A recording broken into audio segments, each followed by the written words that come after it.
Mari kita berdoa. Kami tundukkan hati kami, pikiran kami, dan semua perasaan kami kepada kasih Yesus yang sudah memulihkan kami. Kami tertuju pada korban Yesus di kayu salib yang sudah membeli kami dengan darah yang mahal, dengan kematian. Tuhan Juru Selamat kami bersedia berkorban. Terima kasih Tuhan. Kami akan membaca firman-Mu saat ini, berbicaralah kepada kami. Katakan apa yang Tuhan mau katakan untuk menolong kami mengerti firman Tuhan, memahami maksud dari firman Tuhan, dan menolong kami untuk bertumbuh sesuai dengan kerelaan kasih karunia-Mu. Tuhan, berkatilah jam perenungan firman-Mu, pemberitaan firman-Mu. Tuhan berbicara kepada kami, Allah Roh Kudus akan menerangi hati kami, mencelikkan mata hati kami untuk memandang keajaiban dari firman Tuhan dan membawa kami pada maksud firman Tuhan. Kami siap untuk mendengar firman Tuhan pada pagi ini. Berkatilah dalam nama Tuhan Yesus. Haleluya. Amin. Silakan duduk Bapak Ibu saudara-saudaraku.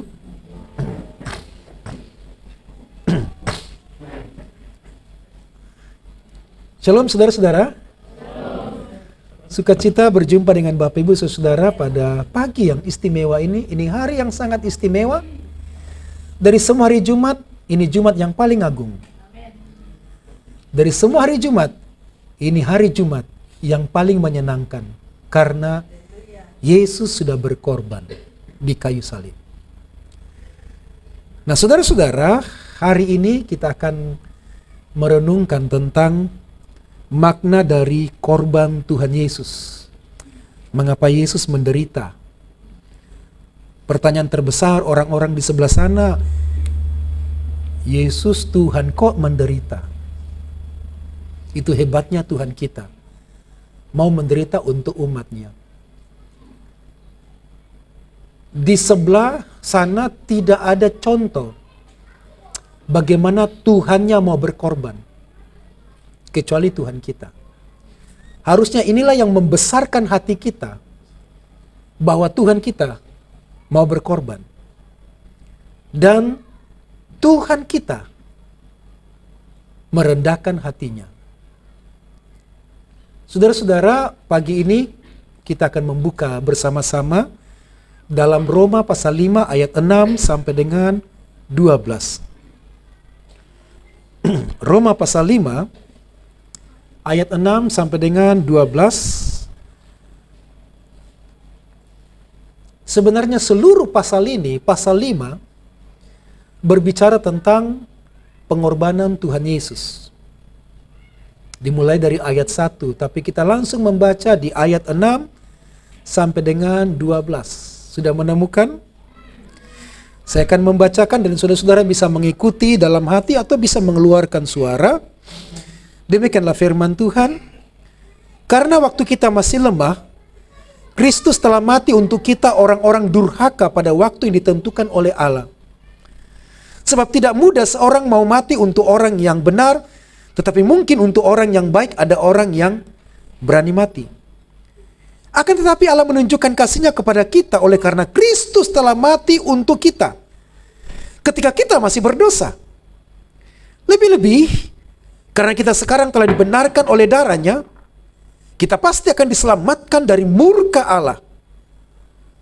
Sebab jikalau kita ketika masih seteru, diperdamaikan dengan Allah oleh kematian anaknya, lebih-lebih kita yang sekarang telah diperdamaikan, pasti akan diselamatkan oleh hidupnya.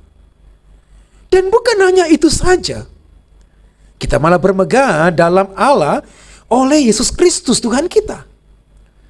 Sebab oleh Dia kita telah menerima pendamaian itu.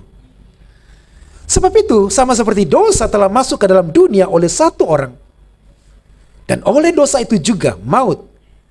Demikianlah maut itu telah menjalar kepada semua orang, karena semua orang telah berbuat dosa. Ayat 17. Sebab jika oleh dosa satu orang maut telah berkuasa oleh satu orang itu, maka lebih benar lagi mereka yang telah menerima kelimpahan kasih karunia dan anugerah kebenaran akan hidup dan kuasa oleh karena satu orang itu, yaitu Yesus Kristus. Amin. Saudara-saudaraku, Tuhan berkali-kali memperkenalkan dirinya kepada manusia. Pertama kali Tuhan memperkenalkan dirinya melalui penciptaan alam semesta. Dan penciptaan alam semesta ini menyatakan kepada kita bahwa Allah itu dahsyat. Allah itu maha kuasa. Tapi rupanya penciptaan alam semesta belum cukup menjelaskan siapa Tuhan yang sebenarnya. Semua agama percaya bahwa Allah itu dahsyat dan Allah itu maha kuasa. Tetapi masih ada yang kurang. Lalu Tuhan memperkenalkan dirinya melalui mimpi-mimpi, melalui penglihatan-penglihatan di zaman Perjanjian Lama. Orang-orang spesial bisa melihat Tuhan dan bermimpi tentang Tuhan, dan diberikan penglihatan-penglihatan mengenai Tuhan dan mengenai maksudnya. Tapi ternyata itu belum cukup. Lalu Tuhan menyatakan dirinya melalui sejarah manusia. Bangsa Israel ditebus, dikeluarkan dari Mesir dengan 10 tulah. Dan Tuhan menyatakan mujizat yang ajaib, membelah laut Teberau, dan bangsa Israel bisa berjalan di tanah yang kering. Bukankah itu dahsyat? Tapi itu belum cukup memperkenalkan siapa Tuhan. Selama 40 tahun Tuhan memelihara bangsa Israel. 40 tahun mereka makan gratis, tidak perlu kerja, tidak perlu ke sawah, ke ladang, tidak perlu mencangkul, tidak perlu menanam, tidak perlu panen. Dan setiap pagi ada makanan tersedia di sekitar tenda-tenda mereka. Mereka mengambil makanan itu dan mereka tinggal masak.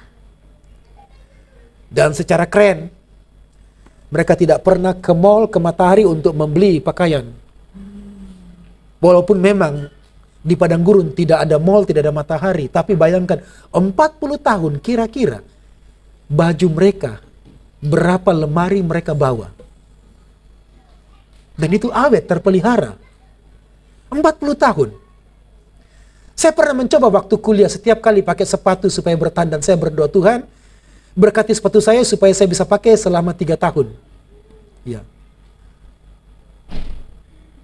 Ya, puji Tuhan bisa bertahan. Karena tiap hari cuma pakainya itu saja.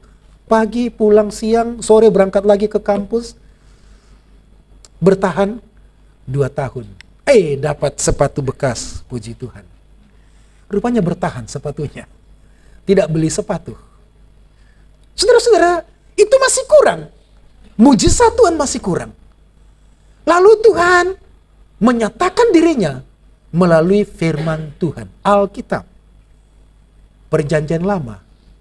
Tapi juga belum cukup.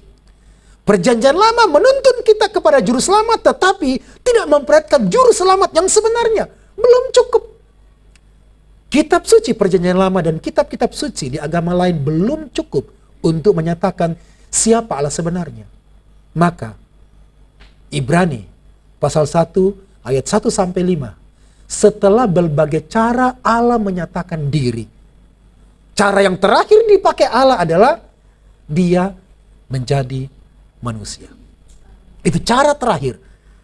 Dan Yesus menjadi manusia memperkenalkan siapa Allah sesungguhnya, lebih besar, lebih dahsyat, lebih hebat, dan lebih lengkap dibandingkan dengan perkenalan-perkenalan sejak penciptaan.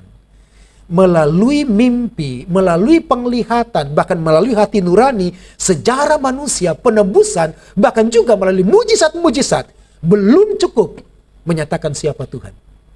Kitab suci belum cukup, perjanjian lama belum cukup, dan dibutuhkan perjanjian baru. Yesus menjadi manusia untuk menyatakan siapa Allah sebenarnya. Langit dan bumi tidak menceritakan bahwa Allah begitu mengasihi kita. Walaupun sudah tersedia sumber yang dapat kita olah, tetapi masih kita kerjakan dengan berpeluh dan berkeringat. Yesus menyatakan kasih Allah yang sebenarnya dan siapa Allah. Saudara-saudara, kita akan merenungkan 3 hal mengenai maksud dari penyataan Tuhan melalui Yesus. Jadi Yesus adalah cara Allah Tritunggal menyatakan dirinya supaya kita mengenalnya. Ada 3 hal yang kita renungkan dalam ayat kita. Maksud dari pengorbanan Tuhan Yesus. Yang pertama, saudara-saudara, kematian Yesus adalah penyataan terbesar kasih Allah kepada manusia. Penyataan dari kata nyata, bukan pernyataan. Kalau pernyataan adalah kalimat-kalimat. Tapi kalau penyataan nyata, Allah ingin menyatakan dirinya, tapi manusia belum mengenalnya. Dan sekarang melalui Yesus Kristus, Allah menyatakan dirinya dan lebih ngeri melalui penderitaan dan salib. Coba saudara bayangkan kalau Yesus tidak disalib. Yesus dilahirkan di istana dan disembah sebagai raja, tidak ada menariknya. Dia berperang dan menguasai banyak dunia, tidak menarik. Yang menarik adalah cerita-cerita kekerasan dan pembunuhan. Tapi sebaliknya, kekerasan diterima oleh Yesus.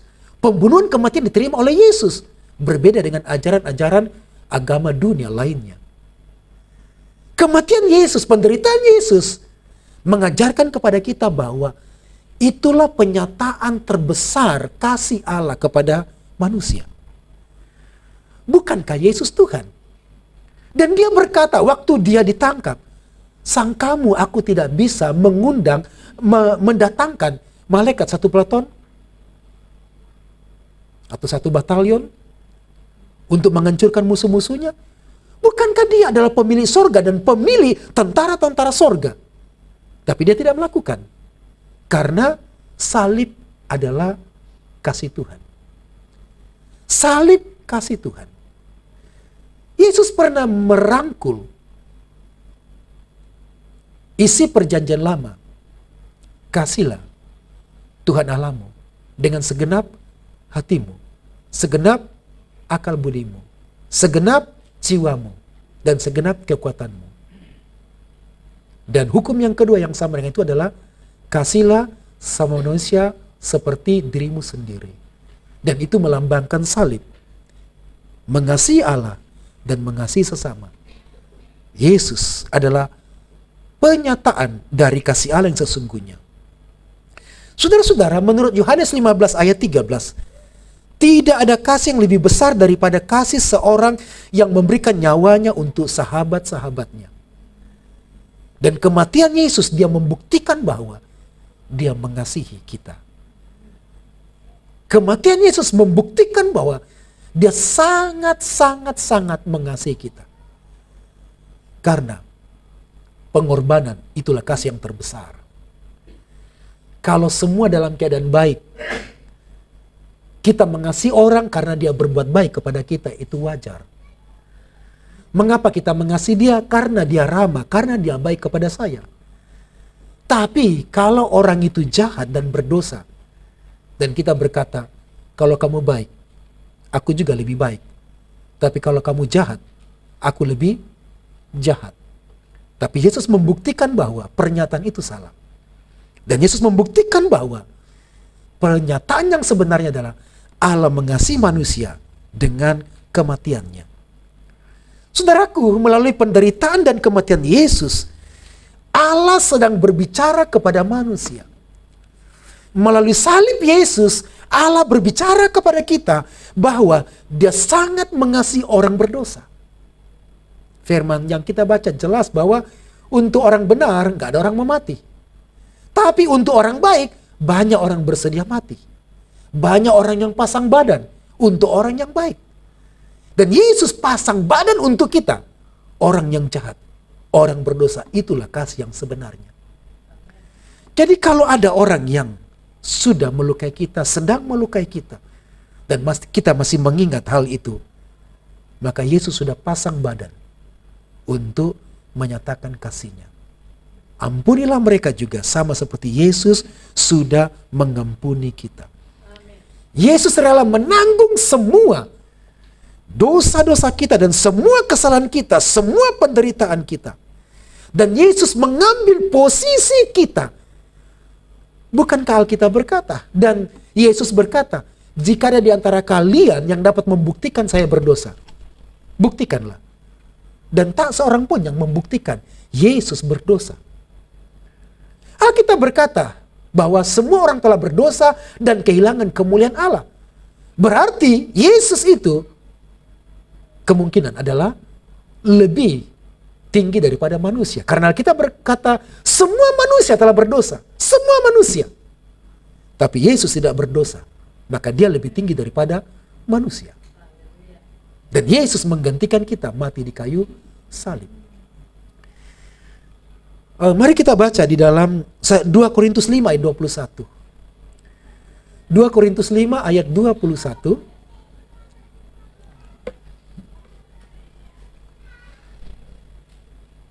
2 Korintus 5 ayat 21, kita baca bersama-sama.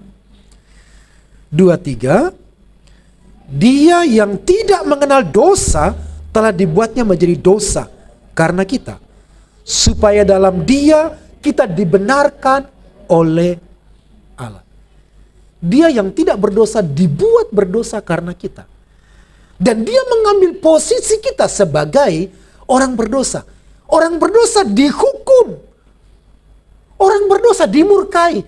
Dan Yesus mengambil posisi kita. Dia bersedia untuk dicambuk. Dia bersedia untuk dihakimi dengan kata-kata. Dia bersedia untuk ditampar, ditinju. Dia bersedia untuk disalibkan. Dan itu posisi kita. Jadi semua tanggungan-tanggungan, penghukuman, penghakiman, dan murka yang akan datang nanti, akhir zaman, sudah ditanggungkan kepada Yesus. Maka Alkitab berkata tadi, jika kita saja masih seteru, sudah diperdamaikan, diselamatkan. Apalagi sekarang kita yang sudah beriman, pasti akan diselamatkan. Pasti, bukan mudah-mudahan. Bukan semoga. Bukan, tapi pasti. Itu sebuah keyakinan yang kokoh, pasti. Itu yang pertama saudara-saudara. Bahwa penderitaan Yesus adalah penyataan terbesar Allah. Ia sangat mengasihi kita. Yang kedua saudara-saudaraku, makna dari kematian penyaliban Yesus ini adalah kematian Yesus, penyataan terbesar rahmat Allah. Kasih Allah yang terbesar. Dia menggantikan kita mati di kayu salib. Mengambil posisi kita. Itu luar biasa. Yang kedua, terbesar rahmatnya kepada kita manusia. Bagaimana rahmat yang terbesar itu? Di ayat 10 dan 18. Rupanya saya salah copy ya, bukan ini yang muncul.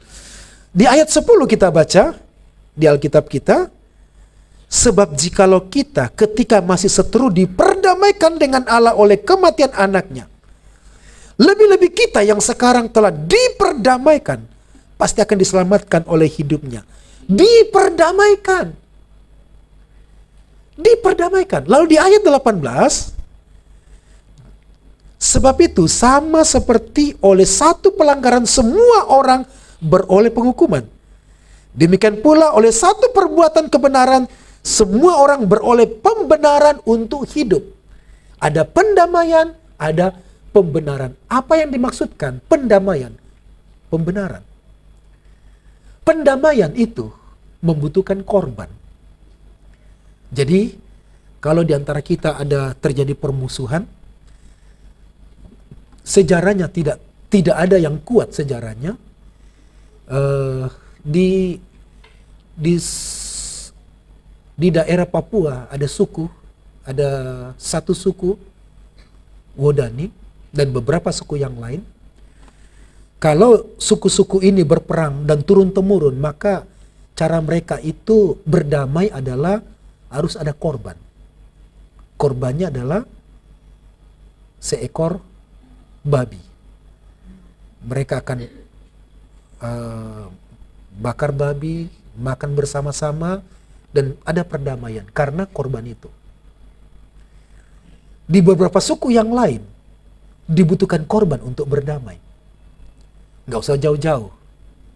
Di sini, di Bali, kalau desa ini dianggap kotor, leteh, maka dibutuhkan korban untuk membersihkan desa ini. Ada korban. Ada satu orang yang bersalah. Pernah ada satu kejadian di sekitar Kuta Utara. Terjadi pembunuhan. Yang melakukan pembunuhan adalah orang Kristen.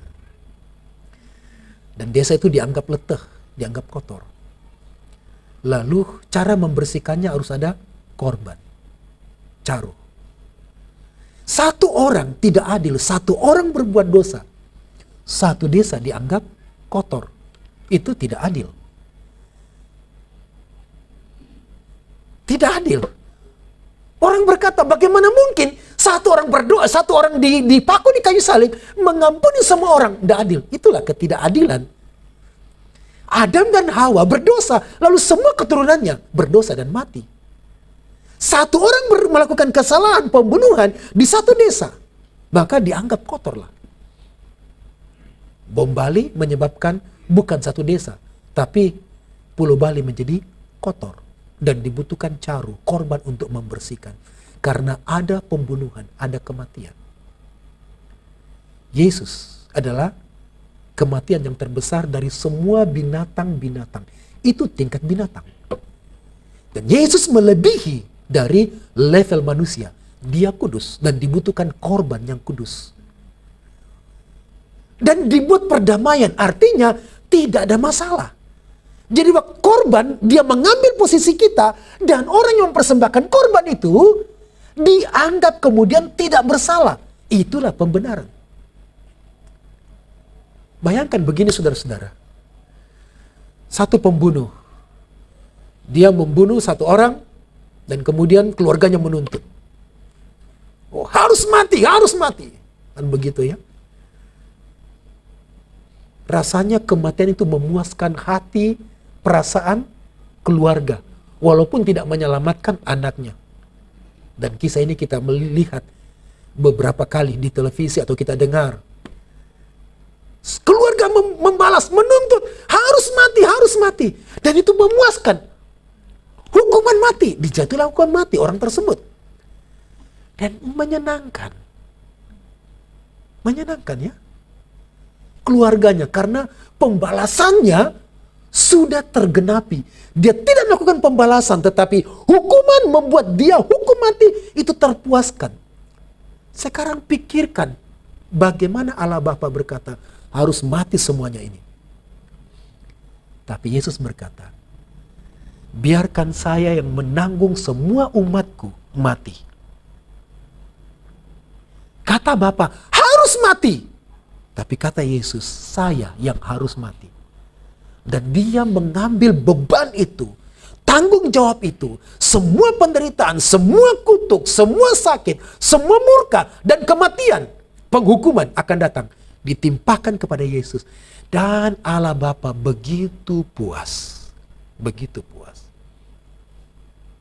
Lalu kata Allah Bapa kepada pengikut Yesus yang percaya kepadanya, semua kalian yang percaya Yesus benar. Dan di antara kita tidak ada sengketa, enggak ada permusuhan. Kamu semua pengikut Yesus, kapan saja bisa menghadapku karena kita sudah damai.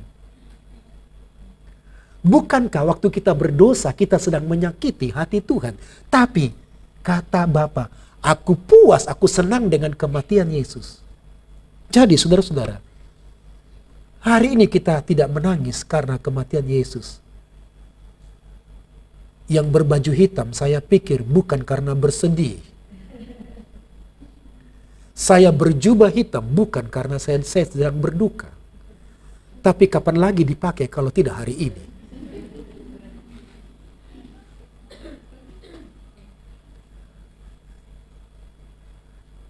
Saudara-saudara, ini bukan waktu untuk bersedih. Tapi waktu untuk bersuka cita bahwa semua dosa-dosa saya diampuni. Dan saya berdamai dengan Tuhan. Kalau saudara bermusuhan dengan orang lain, saudara bersalah sama dia, kira-kira lewat di depannya dia. Tapi kan gini, kita anehnya, kita merasa tidak bersalah sama dia. Tapi marahnya, bencinya kita sama dia, dan kita merasa, saya benar. Itulah manusia. Kita merasa saya tidak buat kesalahan, dia yang salah. Tapi bencinya kita sama dia luar biasa. Dan kita masih berkata, saya benar. Bukankah itu yang dilakukan oleh iblis? Dia melakukan pemberontakan di sorga, lalu dia berkata, saya benar. Dan orang seperti itu sulit bertobat. Yang menyatakan diri benar. Dibutuhkan perjumpaan khusus dengan salib. Nah kemudian, kita bencinya sama dia. Lalu kemudian orang itu membawa korban kepada kita. Karena dia bersalah, kata kita. Dan kemudian kita berdamai. Sekarang bagaimana perasaan kita lewat dengan dia? Perasaannya hilang. Perasaan marahnya, bencinya hilang. Tapi, halo bro. Sudah hilang perasaan itu. Mungkinkah perasaan yang marah kepada orang lain, perasaan yang tidak bisa mengampuni orang lain itu, karena sebenarnya korban Yesus kita buang. Korban Yesus kita tidak alami. Sampai kita marah betul sama orang itu. Padahal itu sudah setahun yang lalu. Makanan saja saudara-saudara. Jangankan setahun yang lalu. Kemarin aja kita masih pikir untuk makan. Apalagi setahun yang lalu kita masih makan perkataan orang. Padahal itu makanan yang menyedihkan. Sementara Yesus puas dengan kematian Yesus. Allah Bapa puas dengan kematian Yesus. Dan kita masih belum puas dengan kematian Yesus. Puaslah saudara-saudaraku dengan kematian Yesus. Karena Bapa sendiri puas dengan kematian Yesus. Dan dia bisa mengampuni kita. Ini disebut rahmat yang terbesar. Saudara-saudara kita saat ini mencari rahmat yang terbesar. Dengan diberi janji upah. 1 kali berbuat kebaikan, dapat upah 100 kali. 100 kali lipat. Lah kita tidak berbuat kebaikan, diberi rahmat yang besar. Hanya karena Yesus mati di kayu salib, lalu kita ada rahmat yang besar. Ini kan luar biasa. Dan ini tidak pernah terjadi di tempat yang lain, kecuali Yesus yang memberi kita rahmat terbesar dan mengampuni semua dosa kita. Tidak perlu korban, tidak perlu binatang, tidak perlu tekukur, nggak perlu. Tidak perlu. Tidak perlu ibadah hari Minggu untuk pengampunan dosa, tidak perlu. Jangan salah saudara-saudara, kita ibadah hari Minggu bukan supaya kita diampuni, bukan. Bukan supaya kita menyenangkan Tuhan. Menyenangkan Tuhan bukan hanya 1 jam, 2 jam ini. Di sana 7 hari itu yang harusnya menyenangkan Tuhan lebih banyak. Dan ini adalah penyembahan kita. Wujud penyembahan kita 7 hari diwujudkan dalam 2 jam ini. Penyembahan sesungguhnya di rumah. Penyembahan sesungguhnya adalah dalam keluarga. Penyembahan sesungguhnya adalah di masyarakat. Penyembahan sesungguhnya pada waktu kita menyenangkan Tuhan dengan apa yang dapat kita buat dalam hidup kita. Bukan waktu saya khotbah, pimpin pujian, bukan pada waktu main musik. Ini adalah realisasi perwujudan salah satu perwujudan nyata dari kasih 7 hari itu, dan di sini dinyatakan. Ini kan cuma 2 hari. Saudara tidak tahu apa yang saya lakukan? Saudara tidak tahu bahwa saya setiap hari bisa merendahkan istri saya? Dan betul, sekarang sudah tidak. Dulu saya sering memukul istri saya. Saya sering menginjak-injak kakinya kalau sakit. Bukan pukul benar ya. Istri saya berkata, pukul-pukul dulu Pak. Wah, dengan senang hati. Saya membalaskan sakit hati saya dan saya akan pukul-pukul. Terlalu keras Pak dalam hati. Oh, aduh kenapa?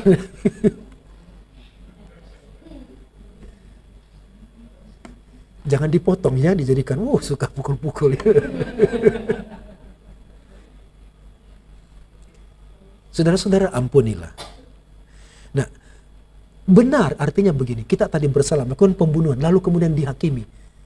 Dan kata jaksa, kamu tidak bersalah, kamu benar.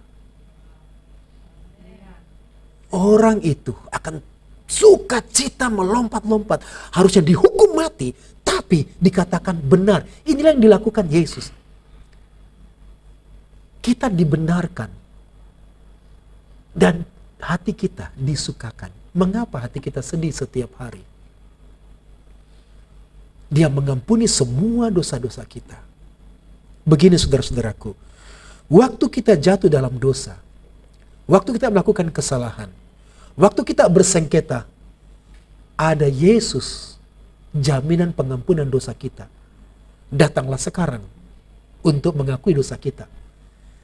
Tapi sebaliknya juga, waktu saudara kita bersalah kepada kita, waktu dia berdosa kepada kita, dia melukai kita, ada Yesus yang sudah memberi teladan mengampuni. Mengapa kita tidak bisa mengampuni dia sekarang juga? Pak, butuh proses. Baiklah. Karena kita berkata, janganlah kamu marah, janganlah beri kesempatan kepada iblis kalau kamu marah. Dan jangan sampai matahari terbenam. Ini kan masih pagi Pak. Masih ada waktu lah Pak ya. Sampai matahari terbenam. Biarkan saya. Tapi kata Tuhan kepada Kain, yang lagi panas hatinya. Kain, mengapa hatimu panas dan mukamu muram? Apakah engkau tidak bisa berbuat baik? Hati-hati, dosa sudah mengintip di depan pintu. Kata mengintip itu bukan mengintip begini, tapi mengincar untuk diterkam. Jadi bisa saja dari pagi sampai dengan siang itu, kita diterkam. Bisa saja dari siang sampai dengan jam 5. Dari jam 5 sampai jam 6. Masa 1 jam itu bisa terjadi kita diterkam, dihancurkan oleh iblis, oleh kematian. Karena kita menyimpan kemarahan. Karena kita tidak bisa mengampuni. Yesus sudah memberi teladan untuk mengampuni. Yang ketiga, saudara-saudaraku, apa makna dari penderitaan Yesus menurut ayat ini? Di ayat 21 kita baca, Roma pasal 5, ayat 21. Roma pasal 5 ayat 21.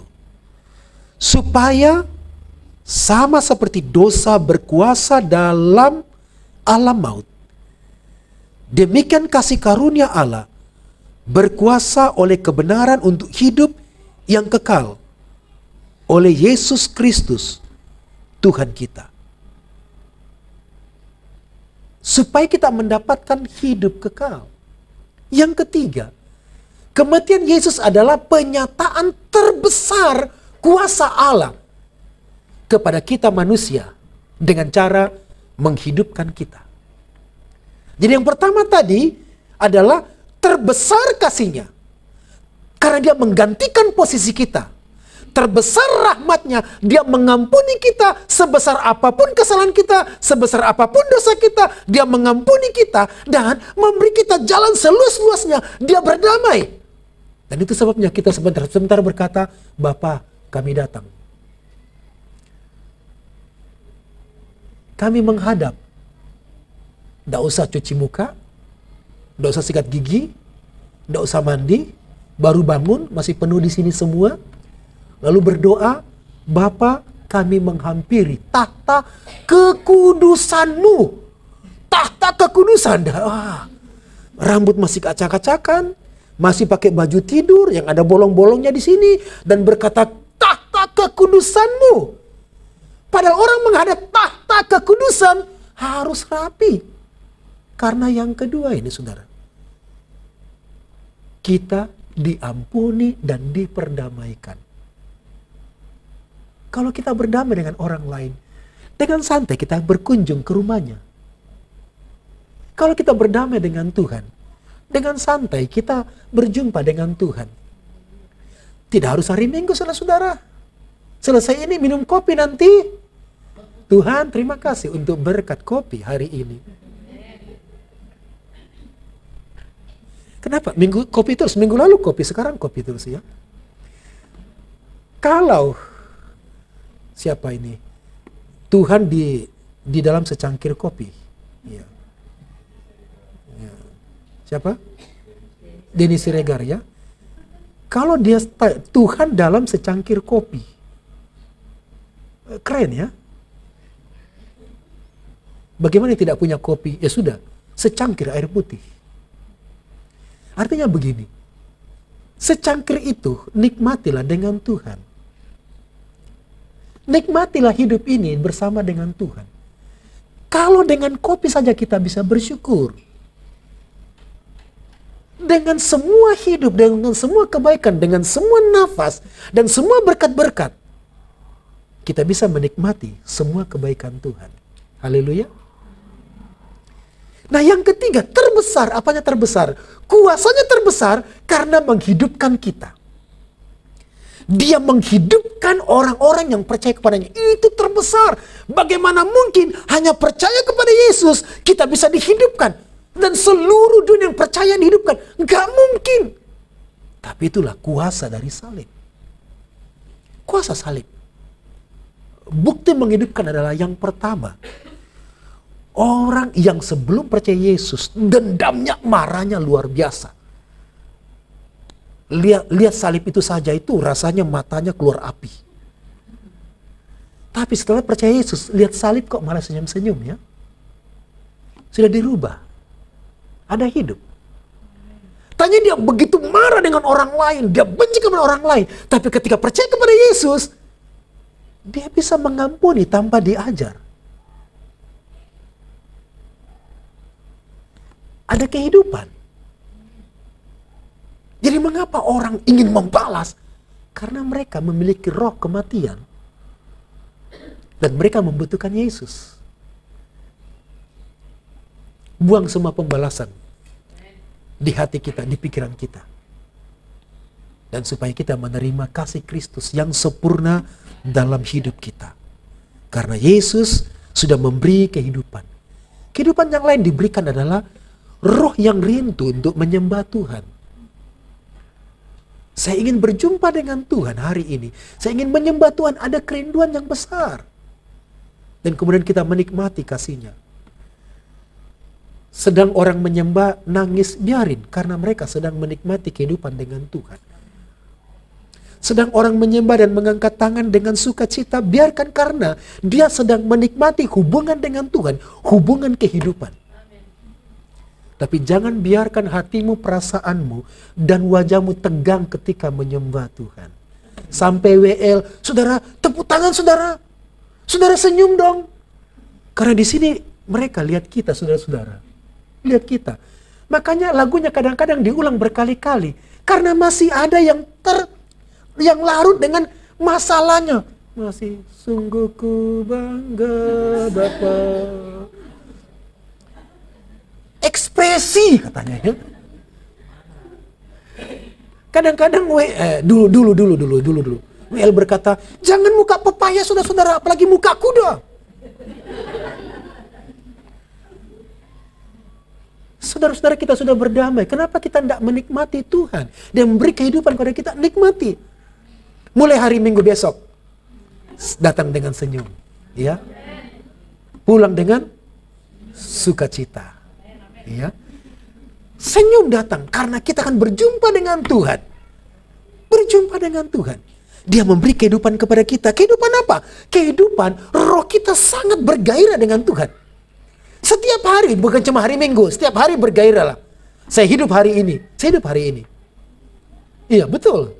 Kalau saudara bergairah, itu sakitnya lupa ya. Lupa sakitnya. Saya baru sadar tadi pagi. Saya beberapa minggu ini begadang sampai jam 2, jam 3. Tiap hari. Itu biasanya itu, kakinya itu panas sekali. Tapi 1 minggu ini, nggak rasa, baru tadi pagi. Iya ya, 1 minggu ini, padahal jangan bilang sama dokter saya. saya nggak makan obatnya. Saya coba ya, 1 minggu kadang-kadang makan, ya makan, tapi lebih banyak lupa. Kalau sudah di kampus pasti lupa.